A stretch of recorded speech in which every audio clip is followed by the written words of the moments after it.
What I would tell you is that however bad you think the border is, from watching Fox News or Newsmax or whatever you watch, however bad you think it is, it's worse.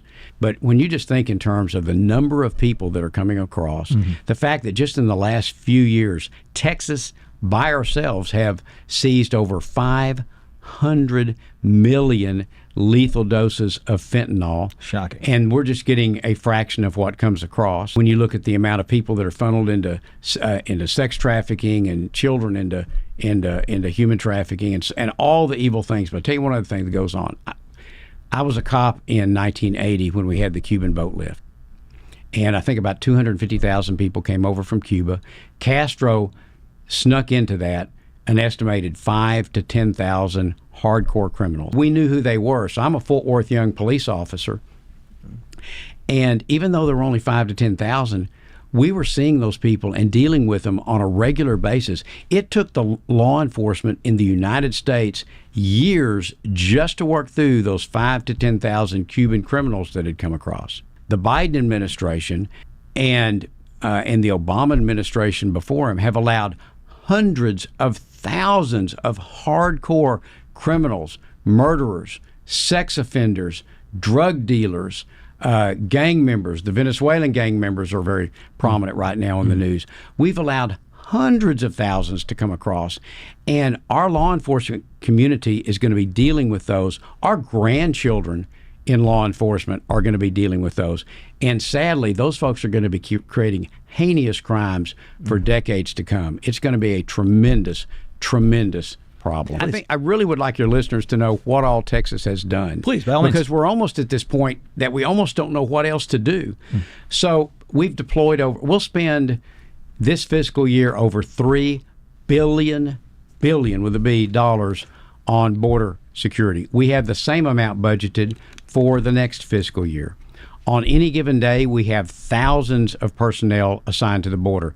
That's the Texas Army National Guard, Air National Guard, Texas State Guard, DPS troopers, Texas Rangers, Parks and Wildlife. Basically, anybody we've got that's got a uniform and can carry a gun, we have down there. We have opened our own prison facility just to help process the people that we arrest. Because if we arrest anybody, which we arrest a lot, we try to hang on to them if we can find them with drugs, human trafficking. If we can find a reason to keep them, we do. If we don't, of course, we have to release them, turn them to the feds, and they send them off by planes, trains, and automobiles everywhere. Absolutely. So we have over 5,000 monitoring cameras installed. We have our own gunboats. We have our own shallow draft boats. We have aircraft, fixed wing and rotary aircraft that have high levels of technology. We, on any given day, may pick up ourselves 1,000 people crossing. But Texas alone just cannot do this. It's a 254-mile border, which is essentially the same as from Georgia to Maine. Think about that. And there is no government in northern Mexico. It's the cartels. I've got a missionary friend who had to come back finally because of the danger for his family, but they were in northern Mexico, and he said, Phil, even when there's a traffic wreck, the police don't show up at the traffic wreck anymore. The cartel members show up. They clear the intersection. They haul off the drunk driver. They do all those things. They are the government in northern Mexico. And so Texas is we've even passed a law that says it's illegal to be here illegally. Now, that's under a federal injunction, so we can't enforce it right now, but we want that case to work with rapidity to the U.S. Supreme Court, where we hope that the Trump court will